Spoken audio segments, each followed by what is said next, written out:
Hello, and we'll see if this works. I updated a YouTube update, and for a minute there, I thought I wasn't going to be able to record a video because they changed things a little bit. I guess that's why they called it an update, huh?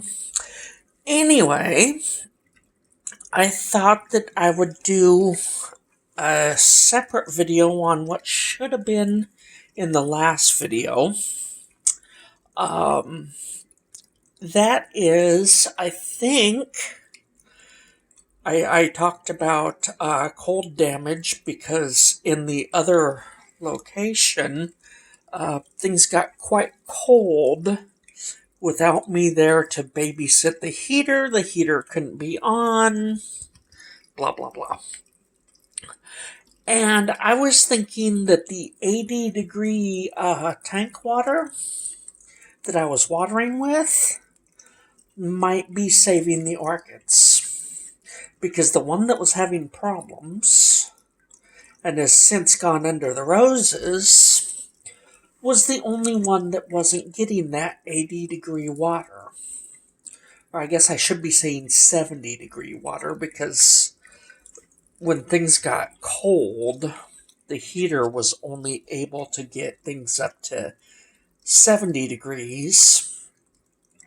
And I didn't reset it because, well, I knew I'd be relocating everything and have to take it back. So I just waited and hoped that the 70-degree water would be enough to save my plants. Which I think it did. Like I say, the one that was basically in an experiment, what happens if it just gets tap water, wasn't getting the warm water. That's the only one that is now gone.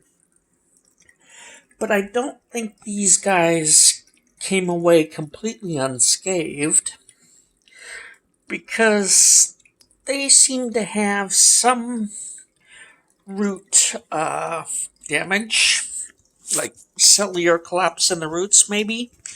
Some of these ugly leaves might have something to do with that word, collapse.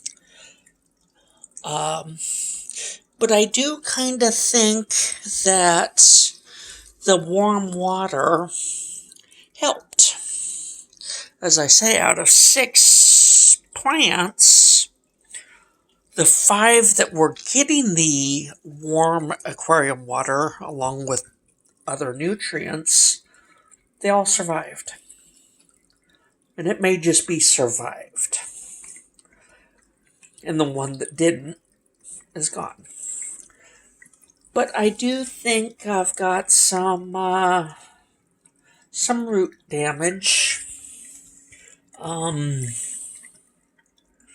It is really not as obvious without the orchid being watered. So let's look at this one that did just come out of the water. This root here, I thought was okay, but except at the very tip, seems to have damage. This root here seems to have damage down to where my finger is. You got a bar there, and it appears to be healthy past that, but kind of burnt back.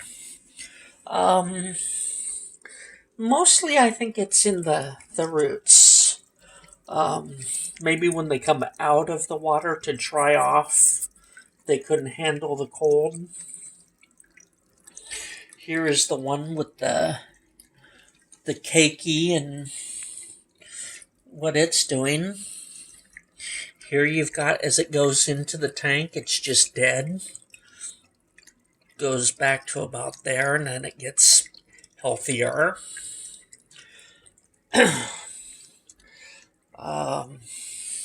This one here's got that ugly leaf. But they seem to have held off. they didn't get so upset that they died. So I do think that the warm water may have been just enough to keep them going. Other than that, it's hard to see, but just about everybody, I'm looking for the new tips.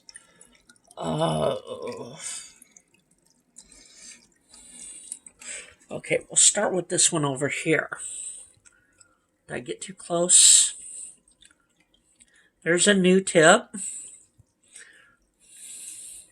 I think it's got one on the other side. Maybe not. I went out of the frame. But that's a new tip. They're very, very new. I wanted to get the bit about the cold damage. It's really hard. Just about everybody. Over here we got a new tip starting on that. So everybody seems to be coming back into growth. Hard to see on the aloe and the purple passions. The holiday cactus, it actually, again, it's very small. It's only been a few days. But it seems to have a little tiny apple.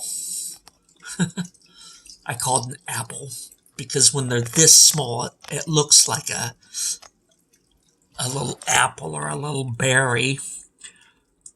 But I think that apple is going to be a bloom if I don't screw up between now and blooming. Plenty of time to make a mistake. The lucky bamboo, I think it's a pretty fast growing Dracaena, but it doesn't seem to be showing any obvious signs of doing better. Other than this one that just goes over yonder has clearly decided to go up towards the lights, so that's good. It'll probably, as it gets taller, push itself down. The top will go up, and this base here will probably get closer and closer to the fish tank as time goes. We will see. So, yeah, I think that things should improve now that the heating is easier to control. Like I say, it's very early to be showing it, but I do seem to be getting root growth everywhere. And obviously I'd grow roots. I mean, look at that. Yeah, root growth shouldn't be a problem. We will see if there's a natural dip, enough of a natural dip to get blooms. I don't know. The extreme temperature change from old location to new location seems to have triggered a bloom on that succulent back there. So maybe that's a way to get those to bloom. Maybe they too can be encouraged with a temperature change. What that temperature change should be, well, that's more experimentation needed. More scientific data needed. Except hobbyists can't be too very scientific, so it's kind of hard kind of hard to be scientific in a home. But we shall see. I think that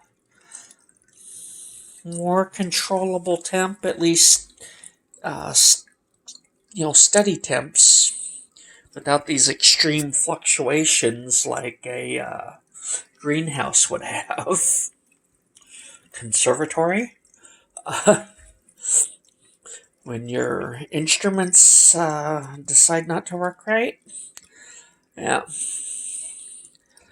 So, of course, even in a house, heating can go wonky. Uh, One of the pumps for the heating in this place is down, needs repair. Fortunately, it's just the kitchen. So the kitchen gets a little chilly until I guess sometime next week. But the heating in this place is done in 3 different sections. So kitchen's down, but the other 2 are doing just fine. So we shall see. And I'll talk to you next time.